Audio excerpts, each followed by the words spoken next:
مفتی مبشر احمد ربانی Islamic scholar کشف الغمہ میں صدیق اکبر کی فضیلت میں ایک روایت عرض کرتا ہوں، وقت تھوڑا ہے ورنہ میں بڑی تفصیل آپ کے سامنے رکھتا۔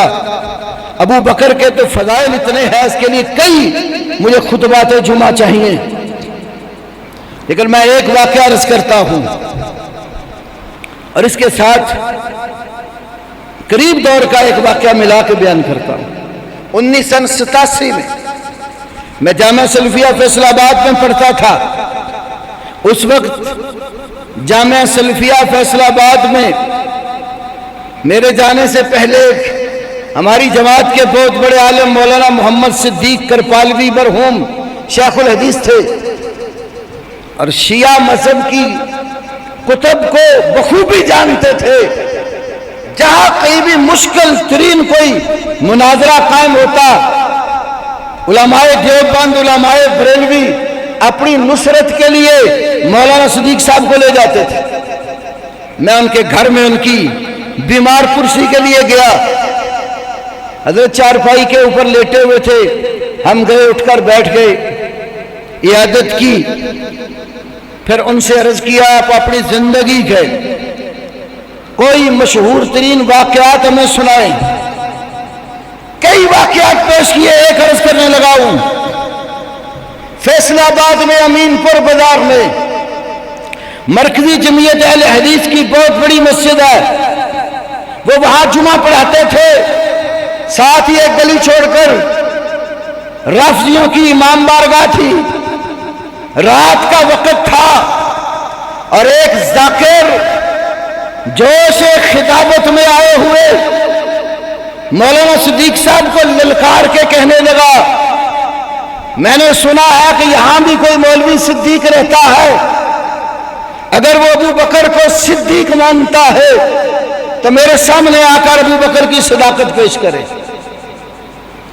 مولانا فرماتے ہیں میں امین پور بازار والی مسجد میں چارپائی پہ لیٹا ہوا، بلوچ تھے، تہمد باندھا ہوا، بنیان پہنی، ریوالور پاس رکھتے تھے، تو یہی کتاب کشف الغمہ جو میرے ہاتھ میں ہے، فرمانے لگے اس کا میں مطالعہ کر رہا تھا۔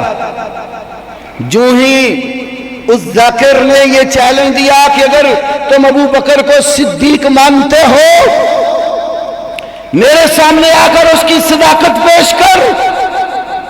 قمیض بھی نہیں پہنی، جوتا بھی نہیں لیا، سیدھا اٹھے، اسی طرح ریوالور کندھے پر، ہاتھ میں کشف الغمہ، ان کی مجلس میں گھس گئے، سیدھا سٹیج پہ چڑھ گئے۔ ذاکر سے سپیکر چھین لیا اور کہا آپ نے مجھے آواز دی ابو بکر کی صداقت بیان کرنے کے لیے؟ بلوچ تھے، کہنے لگے میں صدیق آ گیا، ہوں میں اتنے صداقت بیان کر سا تو بہ کے سن۔ خطبہ پڑھا، تقریر شروع کر دی۔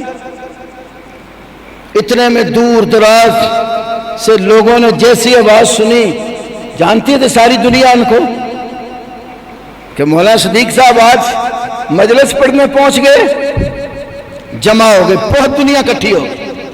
عابدہ حسین کا باپ اس وقت ایس پی تھا فیصل آباد کا، اس نے گرفتار کرنے کی کوشش کی۔ فرمانے لگے جب یہ بکواس کر رہا تھا صدیق اکبر کے بارے اس وقت کہاں تھے؟ اگر گرفتار کرنا مجھے بھی گرفتار کرو، اس ذاکر کو بھی گرفتار کرو، دونوں کو جیل میں بند کر دو، میں صدیق آپ ہی پوچھ لے سا نو کہ ابو بکر صدیق ہے کہ نہیں۔ 2 گھنٹے کی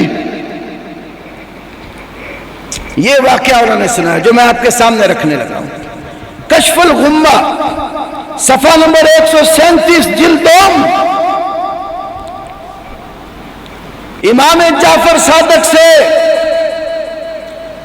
امام محمد باقر سے، جعفر صادق کے والد امام محمد باقر سے مسئلہ پوچھا گیا، یہ جو تلوار کی دستی ہوتی ہے، مٹھی، اس کے اوپر سونے کی پان چڑھانا جائز ہے؟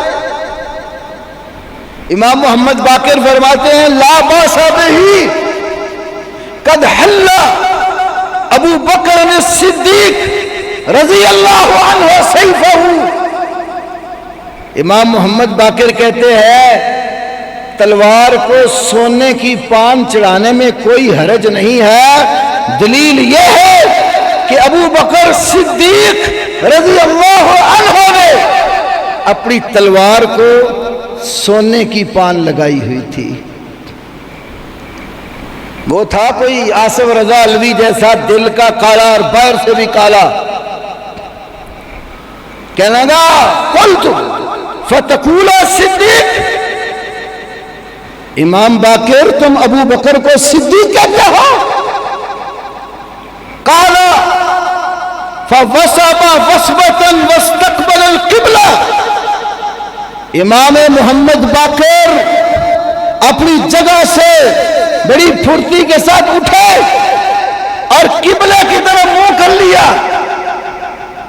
اور فرمایا نعم الصدیق، نعم الصدیق، نعم الصدیق، ہاں میں ابو بکر کو صدیق کہتا ہوں، ہاں میں ابو بکر کو صدیق کہتا ہوں، ہاں میں ابو بکر کو صدیق کہتا ہوں۔ فمن لم يكن له الصدیق فلا صدق اللہ له قولا فی الدنیا ولا فی الآخرہ، جو ابو بکر کو صدیق نہ مانے اللہ اس کی بات کو دنیا اور آخرت میں سچا نہ کرے۔